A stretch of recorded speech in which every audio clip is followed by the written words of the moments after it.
Every other self-improvement guru just sort of shames you from a self-righteous point of view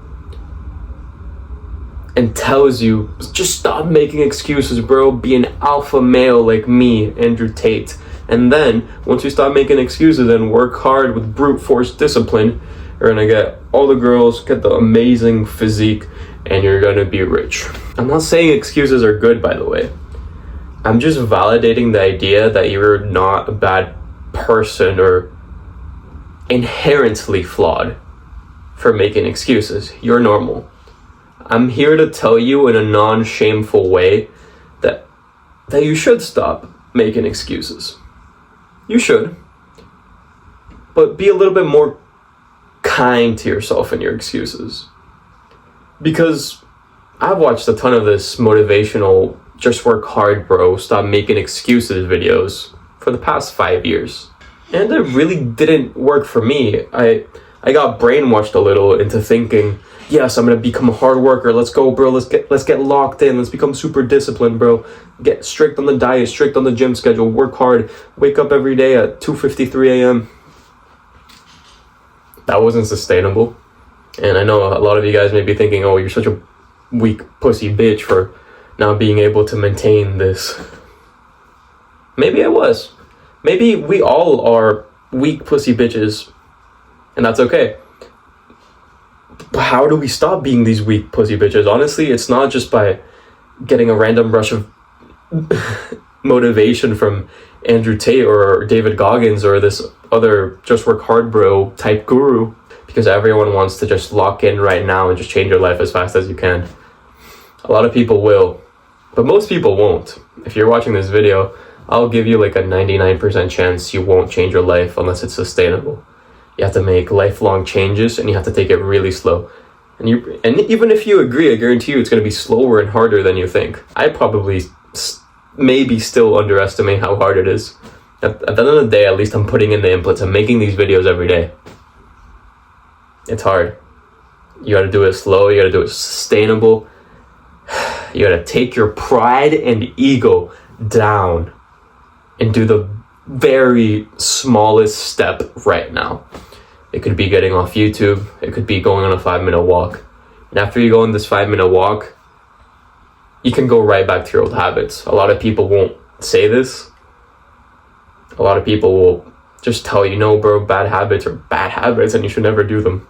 Yeah, you should progressively work towards becoming the type of person that doesn't do these bad habits. But none of us can sustain quitting bad habits cold turkey. None of us can build good habits cold turkey with a snap of the finger. It takes time.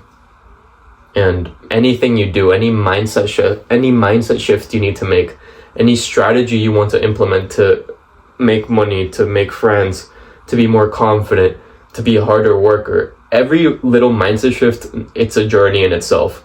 You're probably not going to make any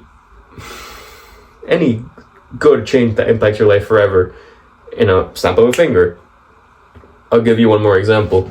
I remember, this happens quite often now, but one of the times that I was really conscious of it happening was when I was in my girlfriend's house and we were late to something, and there was a bunch of other things coming up and just piling on to the list of small inconveniences that it was building up and making me emotional, a little bit angry and frustrated. And I was gonna take it out on my girlfriend, like be like, yo, hurry up, man, we're late. Maybe blame it on her a little bit. At the end of the day, being angry doesn't do anything, makes her life worse, my life worse. But I caught myself in the middle of that anger right before I was about to burst. And by the way, I'm not like, when I say burst, I don't mean like I'm gonna go horribly abusive.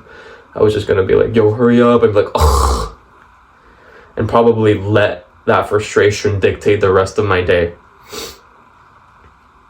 Right before I was about to burst, I literally consciously noticed myself mid-spiral and decided, I'm going to choose to not suffer. I'm going to choose to not feel the pain. I'm going to choose to change my mood. And that's a meditation. A meditation is just basically being conscious of a thought and either removing it or paying attention to something else. I stopped paying attention to my bad emotions and feelings and used my energy and willpower to get in a better mood. And that better mood made me have a productive day, and I liked my life. I felt good. I experienced good emotions. And the key lesson here is to be able to be conscious of an emotion and choose to change my mood is a journey that literally took me 5 years. It took me years of meditating. It took me years of watching self-improvement content, reading self-improvement books, shifting my reality and thoughts and ideas, accepting certain things, suffering some pain, some lessons that I needed to go through despite people teaching them to me. And that's all. That's all for today. Take the very smallest action you can take. I'm going to say this. I think I've said take the smallest action you can take in my past 20 videos at this point. But God bless you. If you believe in love, that all things happen for a reason, or that humans have some type of purpose, you're closer to believing in God than you think.